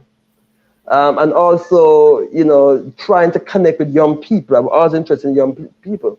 So, and then I wrote a play called Up on Eglinton, because remember now talking about Little Jamaica in the 70s, what I was seeing and all that. So my first play, Youth Man, then there was Up on Eglinton, was 1982. Then there was Breakout, then it's Sound Clash. Danger to the Public, I wrote when I was doing my master's degree in environmental studies. That's another thing to didn't touch on my academic credentials. Yes. But Talk about the academic credentials as well. yes, so I do have, of course, a diploma in journalism from Humber College, but I have 3 degrees. So there is the undergraduate degree in creative writing. And with that undergrad degree, I was able to write all my plays, and I wrote my first novel called Dread Culture when I was a creative writing student at York University. And then my second degree is in master in environmental studies. Back then, this was like 2000. What was happening was a lot of, just like the Rasta people had went through the persecution in the 70s, it was the Jamaicans now were going through their persecution in the 90s. So I think it was in 1998, if I'm not mistaken. Yeah, it would have been 90 years. So I did my master's between 1998 and 2000. My focus, my research was on the criminalization of Jamaicans, because in 95, 96, there were 2 high-profile Jamaican cases. One was called the Just Desert, when 4 black youth went on a robbery at a cafe, and a young white woman was shot, and I think she was crippled, right? So, and how the story goes is that these black guys, they were Jamaicans, right? Everybody black is a Jamaican. And then there was another high-profile case 2 months after that, where a Jamaican man who was already deported, he ended up being charged to killing a white police officer. So in that 1 year, 2 high-profile Jamaican cases in Toronto. And because of those high-profile cases, I changed the immigration law, where if you're considered a danger to the public, you serve your time, then you're deported. First time, if you get charged, you get your sentence, you serve your time, you're released back in the society. If you're a permanent resident or citizen, it doesn't matter. So when those 2 high-profile Jamaican cases took place, they changed the law. But then the American immigration law was already changed before Toronto, before Canada, as well as England, because they were targeting Jamaicans. A lot of people don't even know this, but Jamaicans were targeted in all 3 countries, America, Canada, and England, where you could be there from your baby. You could be there. You could be there at 1 year old. If you commit a crime, you're going to be deported. After you're charged and convicted, you're going to be deported. And the law changed in the 90s. So because of what was happening with the law, I did my research on that particular immigration act. It's called Bill C-44, and it was considered danger to the public. So I called it my play, Danger to the Public.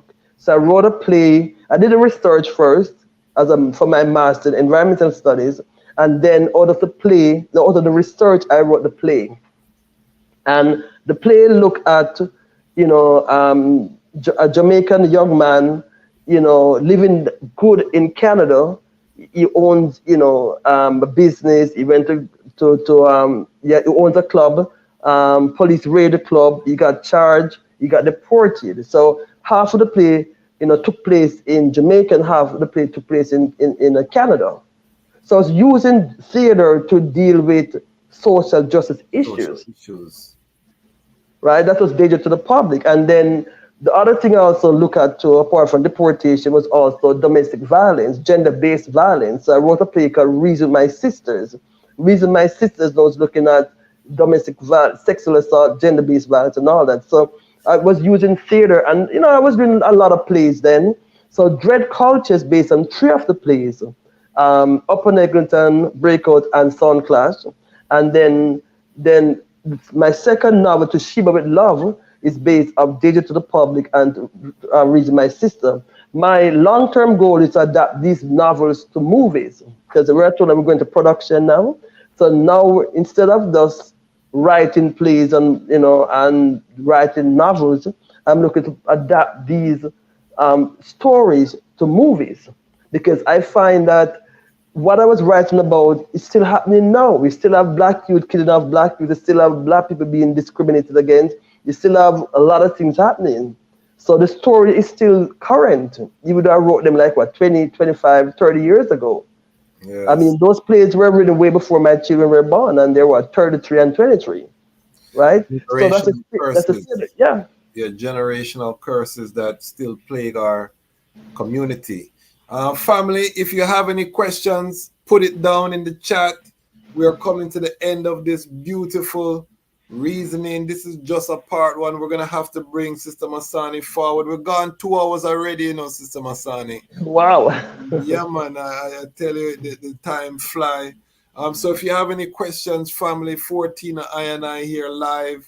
Hundreds more will watch the replay. But if you have any questions and you're here with us live, make sure you ask the question. We have one of our Rastafari pioneers here this evening on Lion Talk Live.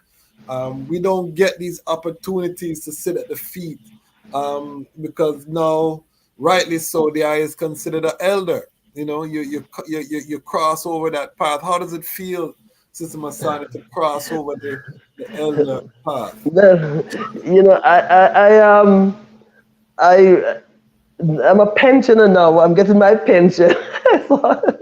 So that definitely made me an elder, because I'm getting a pension, and getting my pension, I'm getting my first pension check. So like, wow, hey, wait a minute, because when you're 25 years old, you think of somebody 65, you think like them being old, right? But now that you're 65 years old, I'm thinking, wait a minute now, where did the ears went? You know what I mean? Yes. But no, it's a lovely feeling, I must say. I totally enjoy my life. I think I've lived I don't have no regrets. I must say, there's not one thing I can say I regret. There's not one thing that I wish I should have done, that I did not do, right? I've been offered a position to work at a mainstream television station when I was doing my internship, at the black newspaper. And you mentioned that Contrast was the first black newspaper in Canada. I did my internship there. When I went to Contrast in 1980, Babs Grange was working at Contrast. That's where we met Babs Grange. So that's a connection with Babs Grange. So Babs Grange was also a journalist. People don't even know that. But she used to work for the same black newspaper that I did my internship at. You see what I'm saying? So I don't have any regrets. I live a very fulfilled life. The only thing I would like to do that I've not done so far is adapt my books to movies. Okay. And I'm in the process of doing that. My second novel, To Sheba with Love, is a Rasta love story. Because, why say a Rasta love story? They say, oh, how come we don't talk about love with Rasta people?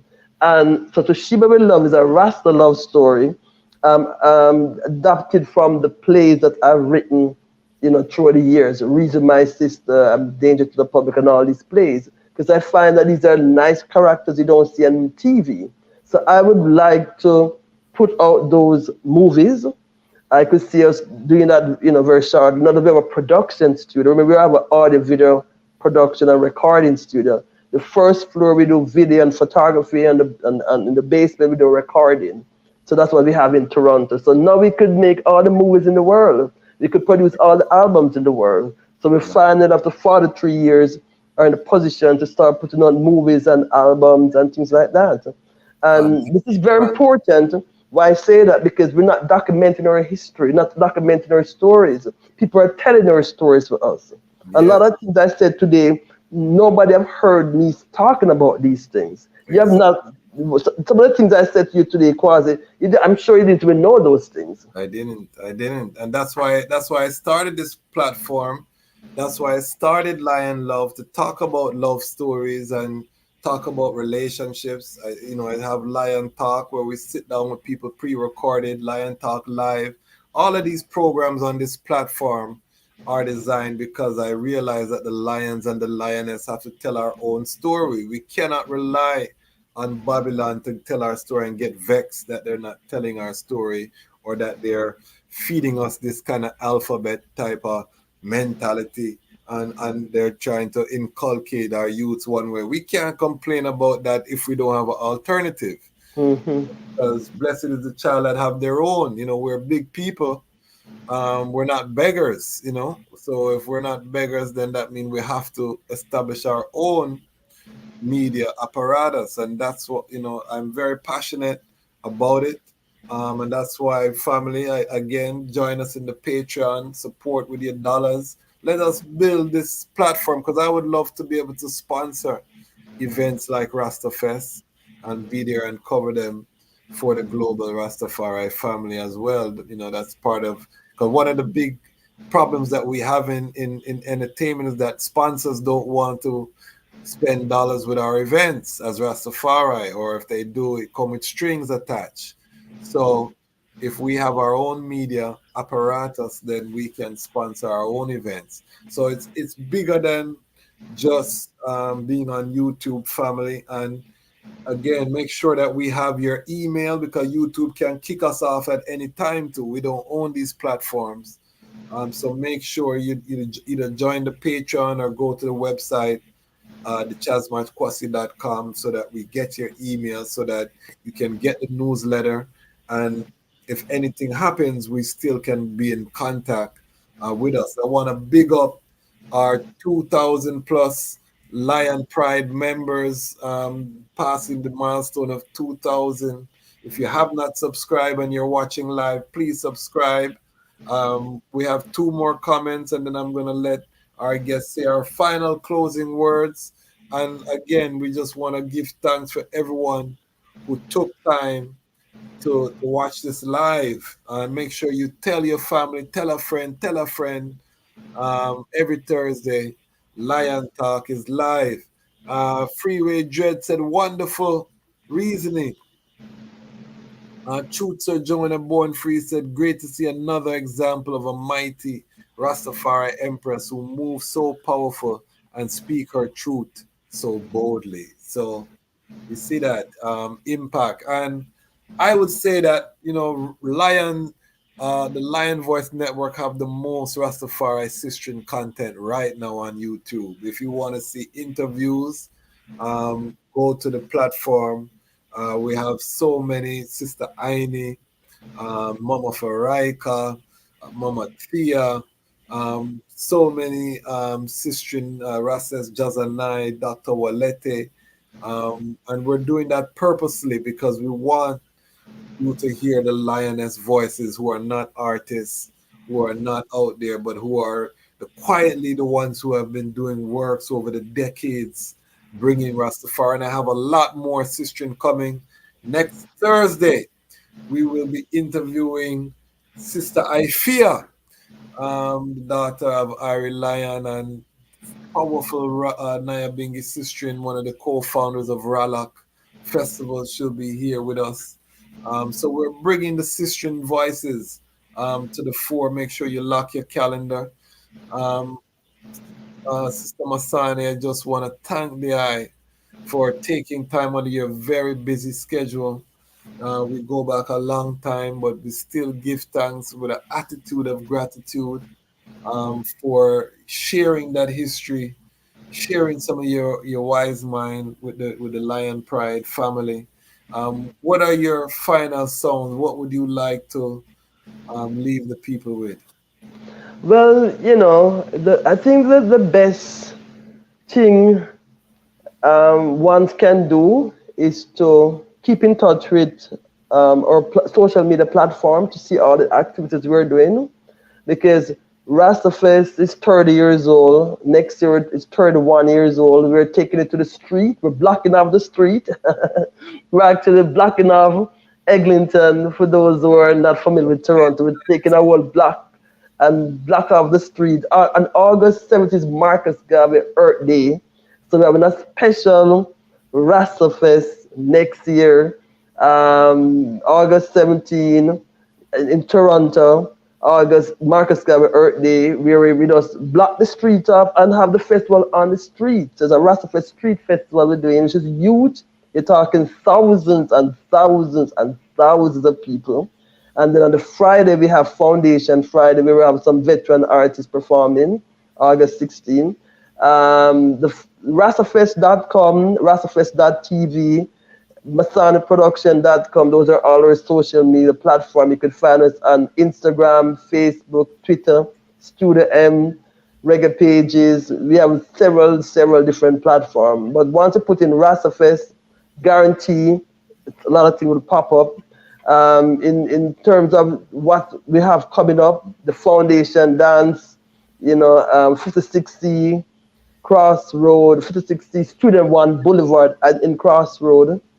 That's the Student One Boulevard Entertainment Center. That's and the 17 with a lot of sound foundation sound like Black Scorpio. And the final comment is that it has been a long and fruitful journey as a Rastafari woman. Starting when I was 12 years old by seeing I and I, the Rasta man, and coming up working my way up, through the years, from that little girl in Jamaica to being a senior now at 65 years old, continue working in the Rastafari journey. I'm looking to pass the baton on to young people, and this is something I want to put out there. I would love to see Rasta youth, male and female, carrying on the tradition, carrying on the journey, carrying on the work. Because you know what? That is the only way I think the Rastafari movement is going to continue to strive. We need young people to step up. And I say that all the time. When I go on the stage at Rastafest, I say that. When on my TV show, I say that. On the stage, I say it all the time. Young people need to step up and be a part of this. But then, as we know, they're not going to step up unless they're being paid, right? So that being said, we create employment for people. We create opportunities for people.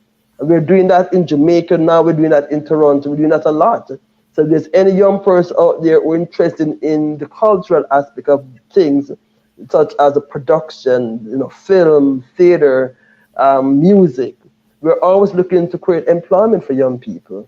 Because we have to tell our story, Quasi. We have to document it. 50 years from now, we know we're not going to be around, but the word's going to be around, the music's going to be around. So we need to start document our history now. Because if I was here to talk about what happened in 1975, nobody wouldn't even know what happened then. And that's what's important. So I would say that, young people need to step up. They need to step up and so that we can continue this beautiful thing called Rastafari.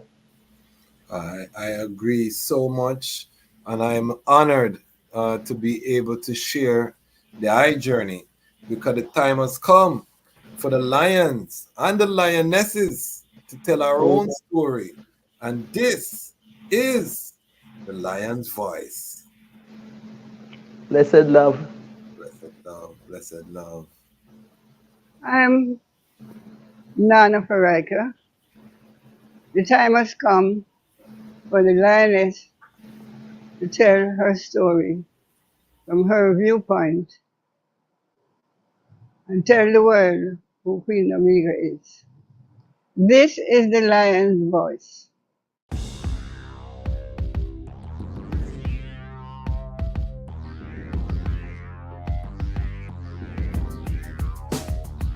Well, lion voice, tell them that's the people first choice. Lion voice, make the lioness them feel nice. Lion voice, to the lion cubs we sacrifice. Lion voice, got to show the people them the life. Lion voice.